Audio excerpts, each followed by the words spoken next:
የተከበራችሁ አድማጮቻችን ስርጭታችን እንደቀጠለ ነው። አሁን ደግሞ ከቀድሞ ምክትል የደህንነት ሚኒስትር አቶ ጋዲ ባርከን ጋር ነው የምንወያየው። ጋዲ ስልክ መስመራችን ላይ ነው። ወደ ጋዲ እናልፋለን።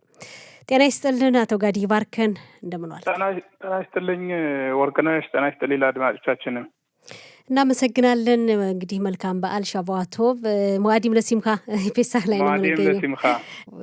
እንዴት ነው የጦርነቱን ሂደት እንዴት እያየኸው ነው? ያው እንግዲህ ሁላችን እንደምናየው ነው።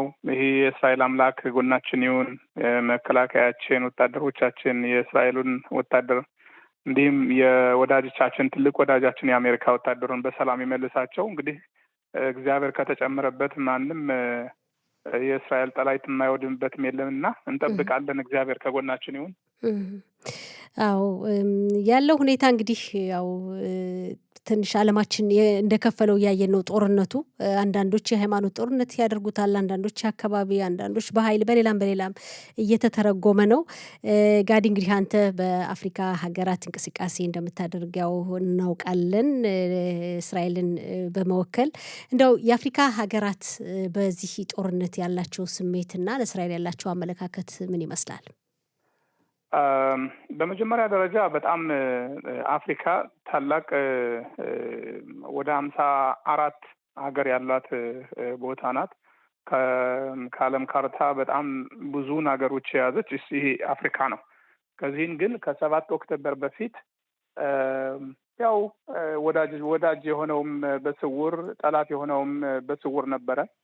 7 ኦክቶበር ሲጀምር ሳውዝ አፍሪካ አረቦችን ፍልስጤሞቹን ሐማስን በመደገፍ እስራኤልን የጄኖሳይድ እያካሄደች ነው ብሎ ሲከሱን በጣም ስጋት ነበር።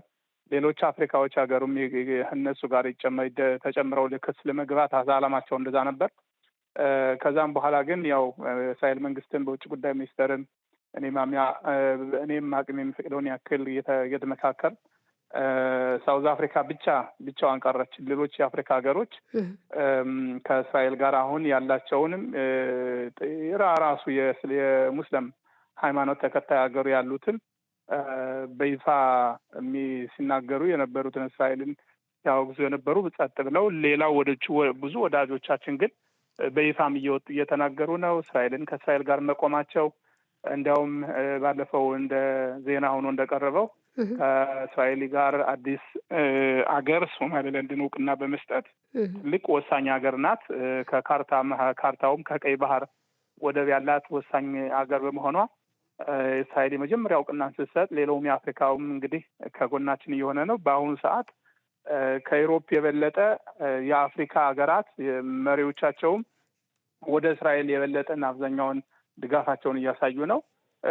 እርግጥ ያው የራሳቸውም ጥቅም ስለሆነ ሁሉም ግዴታ በይፋ ወጥቶ መናገር የለበትም። አብዛኛው ግን እስራኤልን ማውገዙና ለምሳሌ በተባበሩት መንግስታት ስብሰባ ላይ ሲሆን ድምጻቸውን በተለያዩ አጋጣሚዎች እስካሁን ድረስ እስራኤልን ሲያወግዙ የነበሩ ከእስራኤልን ከማውገዝ ቁመው ኔትራል ሆነው የተቀመጡ አሉ። ሌሎችም ከእኛንም በይፋ የሚደግፉም አሉ። አዎ እንግዲህ ያው የአፍሪካ ሀገራት አፍሪካ በእርግጥ በጣም ወሳኝ ሀገር ናት። በተለይ ደግሞ የምስራቅ የአፍሪካ ቀንድ የሚባሉ ሀገራት ስትራቴጂካዊ ቦታዎች እንደሆኑ ነው የሚነገረው። ወሳኝ ቀጠና እንደሆነ ይታወቃል። በተደጋጋሚ ነው ማለት እችላለሁ። በአፍሪካ ህብረት እስራኤል አባል መሆን አለባት፣ እንዲያውም ቋሚ አባል መሆን አለባት ስትል ይሰማል። እና አቶ ጋዲ እስራኤል እንደው ምን ጥቅም ልታገኝ ትችላለች የአፍሪካ ህብረት ቋሚ አባል ብትሆን? እንደው ሀገራት ውስጥ ምን ያህል ተቀባይነቱ ምን ያህል ሊሆን ይችላል? ይስማማሉ ወይ? እኔ በጠቅላይ ሚኒስትር ናታንያሁም ለተለያዩ ባለስልጣኖችም ይህን ከፓርላማ ሀገባው ጀምሬ ይህችን ነገር ሁልጊዜ የምናገረው ነው። አንደኛ በትክክለኛ የእስራኤል ካርታዋ የአፍሪካ ቁንጮ ጫፍ ላይ ነው ያለ ነው። ማለትም እንግዲህ አሁን ግብጽ ከኛ የድንበር ተካፋይ ናቸው። በጂኦግራፊ ብዙ ማነራረቅም ትክክል። አሁን ግብጽ አፍሪካ ከሆኑ እስራኤል አፍሪካ የማንሆንበት ምክንያት ምን አለበት? ምንም የፖለቲካ ጉዳይ ነው። ለምሳሌ በዓለም ላይ ካሉት ሀገራት በሙሉ እስራኤል ብቻ ናት ከማንም ህብረት የሌለችበትም። የአውሮፓ ህብረት የሌለችበትም፣ ከአሜሪካም የሌለችበትም፣ ከአፍሪካም የሌለችበትም፣ ከአረብ ሊግም የሌለችበትም። እኛ ብቻ ነን ዓለም ላይ ያለነ ብቻና ከማንኛውም ያልተቀላቀልን። ይህ ደግሞ የእስራኤል የዲፕሎማሲ እጥረት ነው። ማለትም አብዛኛውን የእስራኤል መንግስት ከተቋቋመ ጀምሮ ፎኩስ ያደረገ ስራውን በጣም ሲሰሩ የነበሩ የዲፕሎማሲውን ዩሮፕ ላይ እና አሜሪካ እና ካናዳ በዚህን አካባቢ በምዕራባዊ ሀገሮች ብቻ ነው። ለዚህንም እስራኤል በተለያዩ ለምሳሌ በስፖርትም በአንዳንድ ነገሮችም ከዩሮፕ ዩኒየን ነው የሚቆጠሩት እና ይሄ ደግሞ የፖለቲካ ነው እንጂ ትክክለኛ የካርታ አቀማመጥ አይደለም። ያው ባህልም በተርቡት በባህል ስታይም ወደ አውሮፓ ነው እስራኤል የምትቀርበው።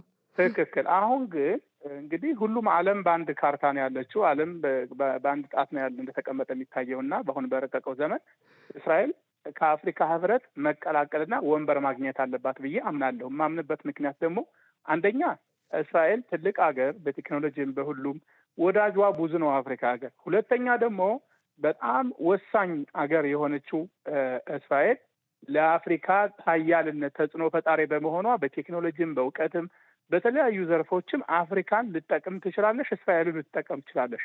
ሁለተኛው ደግሞ አፍሪካ ህብረት ላይ ብንቀላቀል የኢኮኖሚያችን እንደሚያድግና የዲፕሎማቲክ ግንኙነታችን የበለጠ ይሆናል። ከዚህም ደግሞ ታላቋ ሀገር እኛ ያደግንባት የተወለድንባት ኢትዮጵያ እዚሁ አካባቢ ላይ በጣም ሀያል ሀገር በመሆኗ እስራኤል ከዛ ብትገባ የሁለቱን ሀገር ያለ ወዳጅነት የበለጠ እንደሚያዳብርና የበለጠ ጥንክርና እንደሚሰጠው ለሀገራችን ለኢትዮጵያም በጣም ትልቅ እድል ይሆናል። ለእስራኤልም ለሌሎች ለአፍሪካ ሀገሮችም ይሆናል ብዬ አምናለሁ።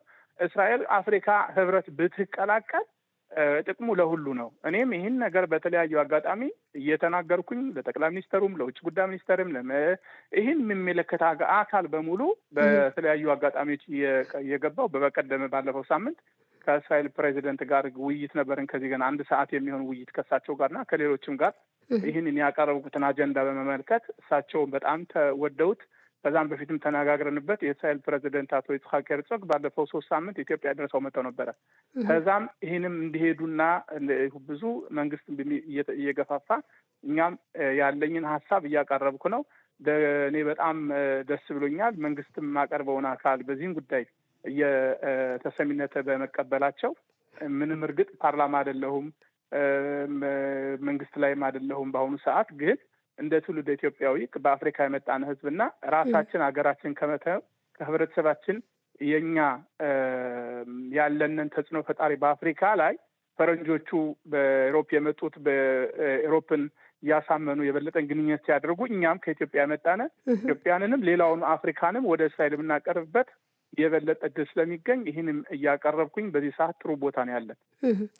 በእርግጥ ሀሳቡ እውነትም አዎ ትልቅ ሀሳብ ነው። አንዲት ትልቅ አህጉር ጋር ማገናኘት እስራኤልን በጣም ትልቅ ነገር ነው። በዛ ላይ ደግሞ የአፍሪካ የተፈጥሮ ሀብት እንዳሉት ለእስራኤል እንግዲህ በቴክኖሎጂ ደግሞ ግንባር ቀደም ለሆነችው እስራኤል ለሀገሪቱም ለእስራኤልም ጠቃሚ ሊሆን ይችላል። ግን ደግሞ እንደምናውቀው አንዳንድ ሀገራት አሉ አክራሪ የእስልምና እምነትን የሚያራምዱ ሀገራት አሉ። እንዲሁ እስራኤልም ደግሞ የሚጠሉ ሀገራት አሉ። ደቡብ አፍሪካ ቅድም ጠቅሰሃታል፣ እንደ ናይጄሪያ፣ ታላቋ ሶማሌም ያው መሀል ላይ ናት፣ ጅቡቲ፣ ሌሎችም ሀገራት አሉ።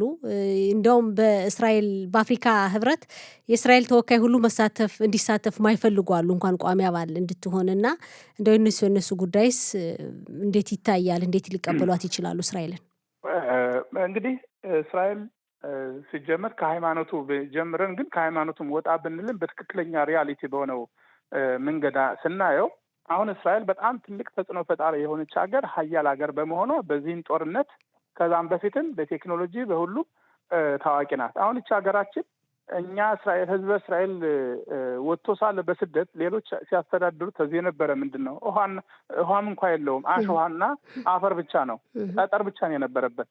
ይህም ደግሞ አምላካችን የእስራኤል አምላክ ሰዳችኋለሁ እሰበስባችኋለሁ ሲል ሰደደን። መሬቷን ግን ሌላ አሕዛብ ቢቀመጥባት ለትላልቅ ግዛት ቢቀመጡባት ምንም አላፈራችም፣ አላበቀለችም፣ ምንም አልነበረበት። እኛ መጣን በእግዚአብሔር በቃሉ ይሄ ቦታ ከወርቅ የበለጠ ከነዳጅ የበለጠ ነዳጅና ወርቅ ካላቸው ሀገር የበለጠ ሀብት ሁና በአሁኑ ሰዓት የምትንቀሳቀስ ከአሜሪካ ጋር እኩል ሁና ትንሽ እኩል ለመሆን እስራኤል ናት እና ይህ ሁላ ጀግንነቱ የሀገሪቱ እውቀቱንም ሁሉ ቴክኖሎጂም እያዩ የሌሎች የአፍሪካ ሀገርም ለምሳሌ አንዳንድ የሙስሊም ሃይማኖት ተከታዮች እስራኤልን ጸረ ሙስሊም አስመስለው ያዩታል። አይደለም። የሙስሊም ሃይማኖት ተከታይ ሀገሮች አንዳንዶች ጸረ አይሁድ በመሆን ጸረ እስራኤልን በመሆንና ከኛ ከኢራን ጋር ምን ደንበር አለን? ይኸው ደንበር ያለን ከግብጽ ጋር ከያርዴን ጋር ከነዚህ ጋር እነዚህም ደግሞ ጦርነት እኛን ለማጥፋት ሞከሩ፣ አይዋጣቸው አለ፣ ተሸነፉ፣ ሰላም አደረጉ እና የአፍሪካ ሀገር ደግሞ ከኛ ጋር በአሁኑ ሰዓት ብዙ ሀገሮችን እየተነጋገርን እንዲያውም በቅርብ ህዝቡ የሚጠብቅ በቅርብ ብዙ ዜና እንሰማለን። አዳዲስ ሀገሮች ከእስራኤል ሰላም እንደምንፈራረም እየሰራንበት ነው፣ ከአፍሪካም ከሌላ ሀገርም እና በአሁኑ ሰዓት ይህ ጦርነት የሃይማኖት ነው የሚባል ዝም ብሎ በሬ ወለደ ማለት ነው። የሃይማኖት ጦርነት ከሆነ ለምን ኢራን ዱባይን ይተኩሱባቸዋል? ለምን ካታርን ይተኩሱባቸዋል? ለምን ኢምራይትን፣ ለምን ሳኡዲን ይተኩሱባቸዋል? ሳኡዲ ያለ እኮ ሙስሊም ነው። ዱባይ ያለ እኮ ሙስሊም ነው። ከዛም የበለጠ ተይውና ጋዜጠኛ ወርቅነሽ እስራኤል ሀገር 20% ሙስሊም ነው። እስራኤል ሀገር በዓለም ላይ አረብ ካለበት አገር ዲሞክራሲ የሰፈነበት እንደ እስራኤል ሀገር የለም። የእስራኤል ሀገር እኮ ተደጋግሜ የማመጣው ምሳሌ እስራኤል አፓርታይድ ናት፣ አረቦችን በዳር ታስጨንቃለሽ ወይም መብት ትነግፋለሽ የሚባለው የእስራኤል ጠቅላይ ሚኒስተርና የእስራኤል ፕሬዚደንት በታሪክ በዓለም ላይ ሀገር ሚኒስተርና ፕሬዚደንታቸው እስር ቤት የገቡ እስራኤል ነው። ይህን እነዚህን ጠቅላይ ሚኒስተርና ጠቅላይ ሚኒስተሩን እና ፕሬዚደንቱን የዳኛቸው ዳኛ አረብ ነው። አረብ ስለሆነ ነው እንደ እስር ቤት መንግስት አስቀምጦ እንዲፈርድ ያደረገው። ከእስራኤል የመከላከያ አፈጉባኤያችን ቃል አቀባያችን የእስራኤል መከላከያ ቃል አቀባይ አረብ ሴት ናት።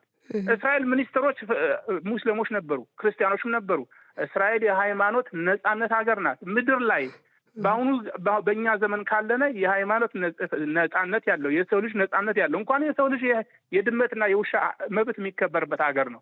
የሃይማኖት ነው ብሎ የሚናገረው የራሳቸው ይቅርታ በወረደ ቃላት ልጠቀም አልፈልግም፣ ራሳቸውን ይዳስሱ እና እኛ ከእውነት ጋር ከሃይማኖት ጋር ሀገራችን ትጥፋ በማለት እኛ ደግሞ እንዴት እንጠፋለን? የእኛ ጦርነት ለዓለም ብርሃን እየሆነ ነው በአሁኑ ሰዓት። በእርግጥ እንግዲህ እስራኤል ፓርላማ ውስጥ የአረብ ሴቶች አሉ። በእስላም ሀገራት በአረብ ሀገራት ደግሞ ራሳቸውን ችሎ መኪና ማይነዱበት ሁኔታ ነው ያለ አሁን ድረስ። እንግዲህ አረብ ሴቶች ይሄን በእርግጥ እንግዲህ ቀርቦ የሚያየው የውስጥ ሰው ነው ለመናገር የሚችለው። ለማጠቃለያ ምን ትላለህ ጋዲ? የውስጥ ሰው ሳይሆን ራሳቸው በደንብ ያውቃሉ።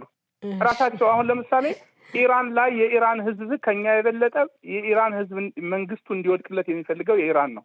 ኢራን 90 ሚሊዮን ያላት ህዝብ ከ90-80% ተጨቁኖ የሚኖር ህዝብ ስለሆነ የኛን አሁን ጦርነት በዓለም ላይ እየዞሩ የኢራኖች ዲያስፖራ የሚኖሩ የጠቅላይ ሚኒስትራችን ናታንያሁን ፎቶ እያያዙ የፕሬዚደንት ዶናልድ ትራምፕ ፎቶ እያያዙ አድኑን እያሉ ሰላማዊ ሰልፍ ድጋፍ እየተደረገ ነው እና ለማጠቃላይ ማለት እኔ ያው የሃይማኖት ሰው ነኝ፣ የቤተ እስራኤል ልጅ ነኝ። እንደ ሁላችንም እንደዚህ እንዳለ ነው። እግዚአብሔር ያለው ሁኔታ ስለማይቀር ይህን ጦርነት እኛ ካሸነፍን በኋላ ዓለም ሚድል ኢስት ይህ መካከለኛው ምስራቅ አቅጣጫ ይዞ እስራኤል ታላቅ ሀገር ሆና በጦርነት ሳይሆን በሰላምታ ብቻ ነው ከእስራኤል ጋር ለመኖር የሚቻለው። እኛ ደግሞ ሳይነኩን አንነካም። ይህ 7 ኦክቶበር ለእስራኤል የደውል እንቅስቃሴ ነው የነበረ።